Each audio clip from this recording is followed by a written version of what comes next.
আমি গেছিলাম, সমস্যাটা সমাধান করেছিলাম। ষষ্ঠ দফার লোকসভা নির্বাচন যত সামনে আসছে ততই উত্তপ্ত হয়ে উঠছে ঘাটালের রাজনৈতিক পরিবেশ। রাজনৈতিক দলের নেতা নেত্রীরা একে অপরকে তীব্র আক্রমণ শানাচ্ছেন।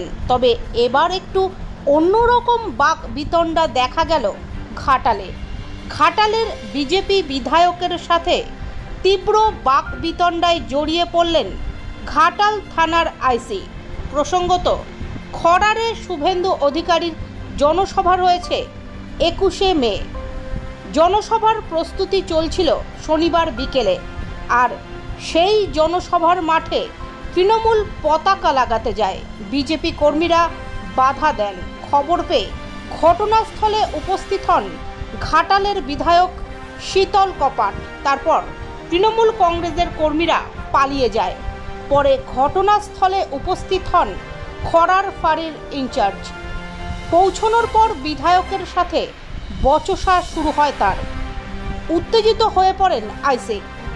উত্তেজিত হয়ে বিজেপি কর্মীর দিকে তেড়ে আসতে দেখা যায় আইসিকে।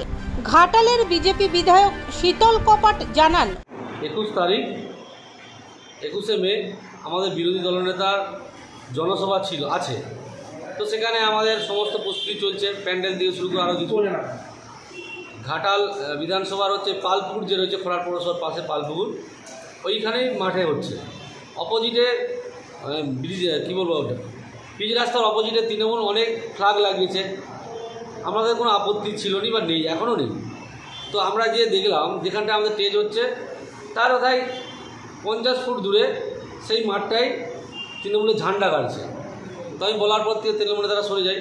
ওদেরকে বললাম যেখানে আমাদের জনসভা হবে তোমরা কোন সাহসে ফ্ল্যাগ লাগাচ্ছ, বলে সরে যায়। আমি ওসিকে জানালাম যে আমরা বলতে ওরা সরে গেছে, এরকম সমস্যা হচ্ছে, আপনি দেখুন যাতে আর না হয়। তারপরে দেখি খড়ারের যিনি দায়িত্বে আছেন যে অফিসার, উনি এসেছেন। আসার পরে আমরা দেখেছি উনি ওদের সঙ্গে কথা বলছেন। বলার পর আমি নিজেও যেয়ে কথা বললাম, যেহেতু আমি বিধায়ক, আমি একজন প্রশাসনের লোক, তো সামনে একজন অফিসার রয়েছে থানার খড়ার ফাঁড়ি। আমি ওনাকে বললাম, স্যার এইটা হচ্ছে তো একটু দেখুন। আমি ফট করে বলছে, তোমাদের যে বালিডাঙ্গায় এসব হয়েছে। আমি বলছি আপনি একজন প্রশাসনের লোক, আমি একজন বিধায়ক, আমি প্রশাসনের, তাহলে আমাদের উচিত কি যে বাস্তব কী হয়েছে দেখে সেটাকে সমস্যার সমাধান করা। আপনাদের ওসি বা আপনি যখন কোনো সমস্যায় বলে যে বিজেপির লোক এইসব করছে দেখুন, আমরা কি সমাধান করার জন্য চেষ্টা করি, আমি ব্যক্তিগতভাবে করেছি।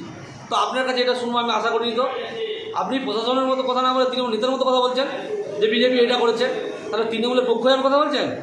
এইসব করে দেখি এমন একটা চড়াও হয়েছে, এমন ধরনের ভাষা বলছে, আমার মনে হয় না যে উনি একজন থানার ইনচার্জ হিসাবে আছেন, এই একটা ফাঁড়ির ইনচার্জ হিসাবে আছেন।